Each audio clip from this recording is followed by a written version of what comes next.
Karnal seat बहुत अच्छी comfortable seat है।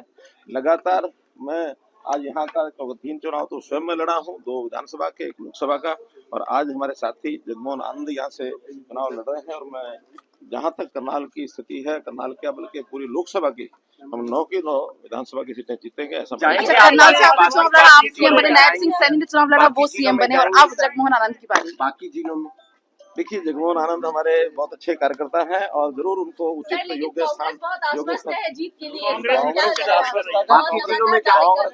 कांग्रेस के घर में जितनी निराशा है, जितना उनके यहाँ अफरा तफरी मची हुई है, उसका आपको पता है कि नहीं पता, मुझे पूरा पता है, पूरी अफरा तफरी मची है। सर आप कोशिश कर रहे थे सर जी के बीच में जो तनाव, लेकिन वो कह रहे कि फिलहाल ऐसा कुछ भी नहीं है। वो तो आपने भी सुन लिया, मैंने भी सुन लिया। जो उनका तनाव है वो जगजाहिर है, जो बाहर आता है, और इसका मैसेज केवल 2 नेताओं का नहीं है, जनता में भी उसका मैसेज है। जनता में भी बहुत बड़ी निराशा कांग्रेस को लेकर के बनी हुई है। कोशिश कर रहे थे शैलजा जी आ जाए, लेकिन तब जी चले गए। देखिए, मेरी कोई कोशिश नहीं है, मैंने तो अपनी एक ऑफर दी हुई है कि कोई भी आता है उसके लिए यानी द्वार खुला है।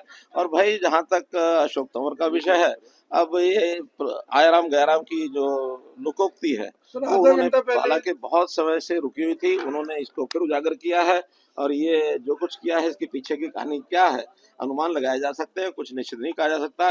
दोपहर को 12:30 बजे भारतीय जनता पार्टी की सभा में संबोधित कर रहे हैं और 1:30 बजे, 1:45 बजे जाके मंच पर चढ़ जाते हैं। कांग्रेस की जरूर कुछ न कुछ खिचड़ी पकी है, जब पता लगेगा आपको। मामा भांजे का प्यार खत्म हो जाएगा। लड़ी जा रही है इस बार के चुनाव में, बहुत जैसे आपने कहा ये कहानी है, इस तरह की बहुत कहानियां घड़ी हुई हैं इस बार, उसको कैसे देखिए, अब ये कहानियां घड़ने की स्वतंत्रता सबको है, चाहे वो जनता हो, चाहे नेता हो, चाहे मीडिया हो, सब घड़ते हैं।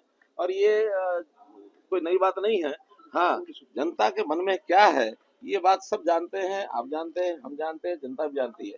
8 तारीख को सायंकाल तक, दोपहर तक ही इसका सारा परिणाम सामने निकलेगा। 5600 करोड़ रुपए की हीरोइन और कोकीन पकड़ी गई, उसकी तस्वीर दीपेंद्र हुड्डा के साथ।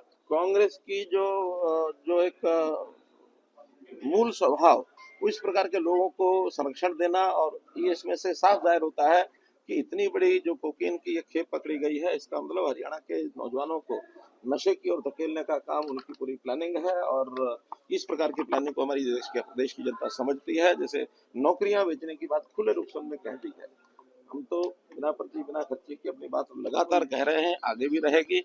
और गांव के लोगों के सिर चढ़ के ये जादू बोल रहा है, लेकिन वो बाज नहीं आए हैं। जैसे पहले करते थे वैसी नौकरियों को बेचने का काम आज भी वो करने के लिए तैयार हैं कि हम आएंगे तो नौकरी बेचेंगे। लेकिन अगली बात यह है कि न नोमन तेल होगा, न राधा वाचेगी। उनको सर पिछली बार 41 सीट थी, इस बार बीजेपी कितनी सीट लेकर आ रही है? मैं समझता हूँ सर हो गया, जो पहली बार 14 का जो हमारा रिजल्ट था उससे भी ज्यादा बढ़ करके आएंगी। और मैं समझता हूँ 50 से ज्यादा सीटें हरियाणा के अंदर पार्टी कोई भी उम्मीदवार बहुत सारे मुख्यमंत्री पद के लिए। देखिए, लोकतंत्र में कोई भी क्लेम कर सकता है, कोई दिक्कत नहीं है। लेकिन भारतीय जनता पार्टी ने निश्चित किया कि हमारा जो चुनाव है, हमारे जो वर्तमान मुख्यमंत्री है नायब सिंह जी सैनी, उनके नेतृत्व में लड़ा जा रहा है। कांग्रेस की हालत खराब है।